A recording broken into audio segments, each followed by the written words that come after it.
is kind reciprocal.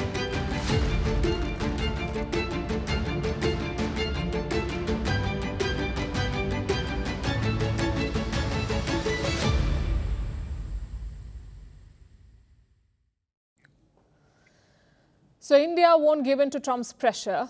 It is ready to face short-term pain to secure long-term national interest. And China is taking the same position, it seems. Beijing's trade talks with Washington have stalled. The deadlock is over energy. The US wants China to stop buying oil from Iran and Russia, but Beijing has refused to comply. Last week, both sides met in Stockholm, China and the US. The goal was clear: avoid tariffs, end the impasse, and find common ground. But there's still no deal. China has refused to accept Trump's latest demands. Here's what the Chinese side has said. Coercion and pressuring will not achieve anything. China will firmly defend its sovereignty, security, and development interests. China is among the biggest customers for Iran and Russia. It buys almost all of Iran's oil. We're talking about 80 to 90% of Iran's oil exports. They go to China. That's more than 1 million barrels every day. And this oil fuels China's economy. Remember what happened in June this year? The Americans carried out airstrikes in Iran. They attacked Iranian nuclear sites. In response, Tehran issued a threat. Its parliament said they will close the Strait of Hormuz. Now, the Strait of Hormuz is a very important waterway. It is critical for global energy supplies. About 20% of the world's oil and gas flows through here. A large number of these consignments go to China, which is why China pushed back against Iran's threat. China told Iran to not block the Strait of Hormuz, and it worked. China also buys a lot of oil from Russia. It's the second biggest buyer after India. In April this year, China increased its Russian oil imports by 20%. It bought over 1 million barrels per day.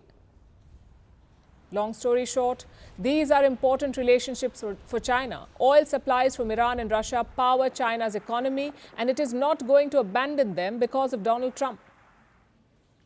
In other words, China's stand is similar to India. But Washington's response is remarkably different. For India, they have sharp public warnings. For China, they have carefully chosen words. Listen to this. The Chinese are tough negotiators. We're tough too. It was led by the vice premier, my counterpart, Hu Feng, who I have great respect for. He is both a statesman, a tough negotiator, and very senior in the leadership.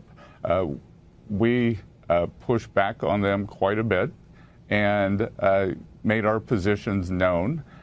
I believe that we have the makings of a deal.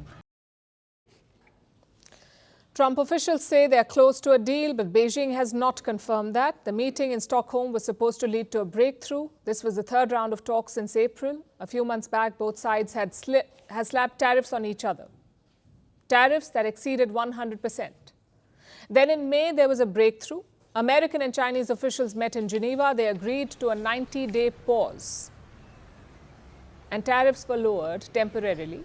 The US dropped duties from 145% to 30%, and China cut levies from 125% to 10%. Now, this 90-day pause is set to expire. The deadline is 12th of August. What happens after that? The triple-digit tariffs return. And this is where Trump's lack of leverage shows. He is the one who started this.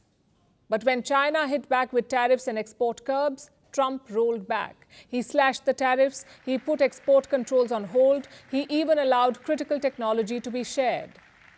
And last month, Trump gave a major concession. He allowed the sale of Nvidia's advanced chips to China, the H20 chips. Despite their military potential, despite bipartisan criticism, Trump let China buy these chips. In fact, officials from his last administration have criticized the move. Two of them even wrote a letter. I have a copy with me. This is what it says. We believe this move represents a strategic misstep that endangers the United States' economic and military edge in artificial intelligence, an area increasingly seen as decisive in 21st century global leadership. The letter changed nothing, though. Trump still greenlit the sale of chips. He dialed down the rhetoric. He softened his stand on China, perhaps chasing a deal, perhaps chasing a photo op with Xi Jinping. Either way, it's hit a wall. Trump is staring at yet another deadlock, and China refuses to blink.